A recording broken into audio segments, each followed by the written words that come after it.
ఈ రోజే డౌన్లోడ్ చేయండి. మీ ఫేవరెట్ షోస్ చూడండి. కేవలం ఈ 4 గోళ్ల మధ్య నేను తన కళ్ళ ముందు ఉండడం మాత్రమే కోరుకుంది. అది తన గొప్పతనం. అంత గొప్పగా దాని గురించి చెప్పకు హర్ష. చెబుతా. ఎందుకు చెప్పకూడదరమ్మా? చెప్తాను. గొప్పది కాబట్టి గొప్పదనే చెప్తాను. హర్ష, ఎస్, చంద్రికే నా కళ్ళ ముందుంటే చాలు అన్న ఒకే ఒక్క కోరికతో నీ కుళ్ళు కూతుంత్రాలని, నీ దాష్టికాన్ని భరిస్తూ వచ్చింది. అవునా హర్ష? మరి గుళ్ళో ఎందుకు ప్రచారం చేసింది? నేను చావు బతుకుల మధ్య ఉన్నానని అమ్మవారి సంకల్పం తీసుకుంటే అది ప్రచారం ఎలా అవుతుందమ్మా? ఇది కేవలం నీ కుళ్ళు బొత్తనమే. చెప్తున్నాను కదరామా, నువ్వు చేసింది ముమ్మాటికి తప్పే. అంత కర్కశంగా ప్రవర్తించింది తప్పే. రమా, ప్రతి దానికి ఒక హద్దు ఉంటుంది. నువ్వా హద్దు మీరావు. ఓహో, అయితే ఏం చేయాలంటావు? నువ్వు చేసిన తప్పుకి చంద్రిక దగ్గరకు వెళ్ళి క్షమాపణలు అడగాలి.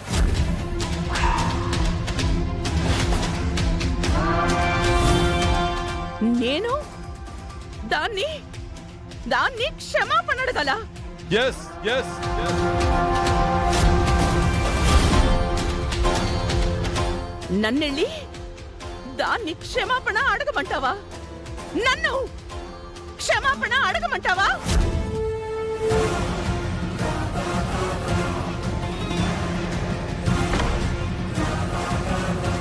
ఆ మాట ఎలా అన్నావు హర్ష?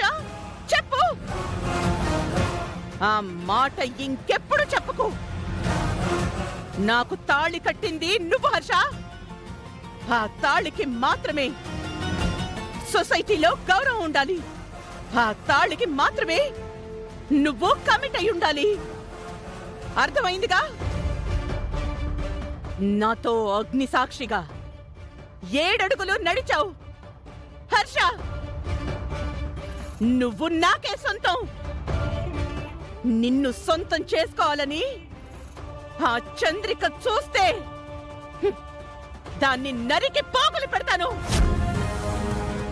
నేను బ్రతికున్నంత వరకు హర్ష రమాదేవి భర్తగానే బ్రతకాలి.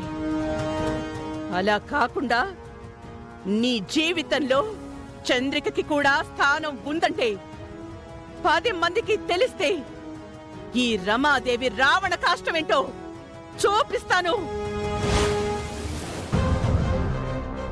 హర్షవర్ధన్ కి చంద్రిక కూడా భార్య అని బయట 10 మందికి తెలిసిన రోజు నా చేతిలో ఆ చంద్రికకి నూకలు చెల్లిపోయినట్టే.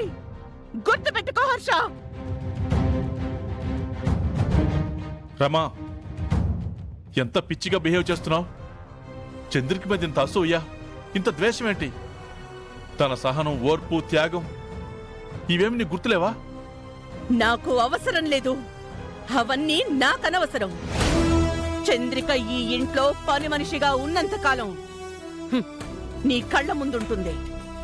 లేదో చంద్రికకి ఇంకో స్థానం ఇవ్వాలి అనుకున్నా 10 మందిలో నీకు భార్యగా ఉండాలని అది ఆశపడ్డా ఆ రోజు నేను ఏం చేస్తానో నాకే తెలీదు.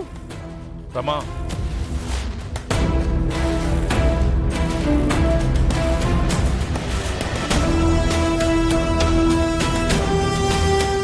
ఎవరికే? పెద్ద మనిషికా?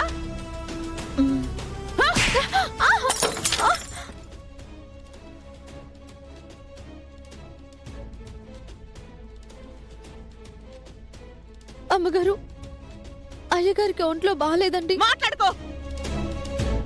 గుళ్ళ విషయం మీ అయ్యగారికి చెప్పొద్దు అంటే చెప్పేసావా? నాలుక కోస్తా. ఈ మధ్య మితిమీరి ప్రవర్తిస్తున్నావు. చెప్తానని సంగతి ఎవరిని వదలను.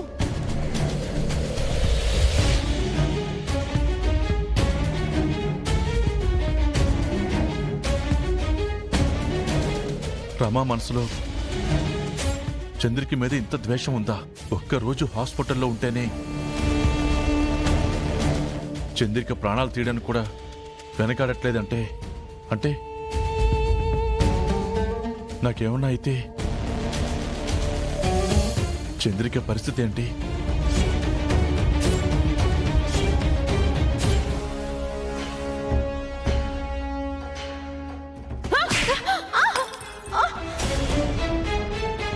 గుళ్ళ విషయం మీ అయ్యగారికి చెప్పొద్దు అంటే చెప్పేసావా?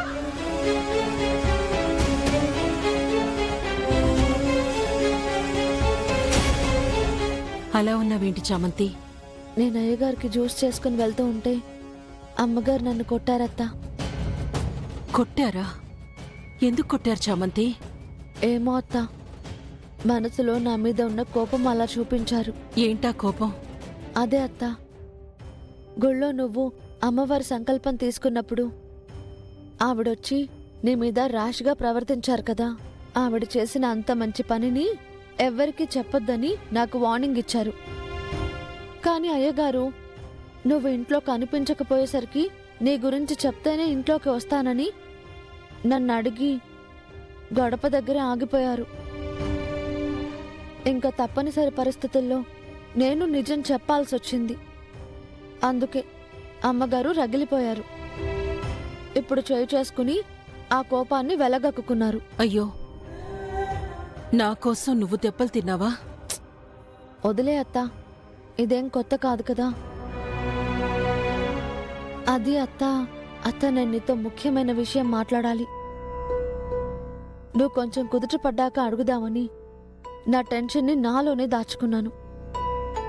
కానీ ఇప్పుడు అడగకపోతే నా బుర్ర పగిలిపోయేలా ఉంది. అడగచ్చా అత్తా? దేని గురించి చామంతి? నన్ను అడగని అత్తా, అడిగితేనే కదా నీకు అర్థమవుతుంది. సరే అడుగు. నిజం చెప్తావు కదా? హ్మ్.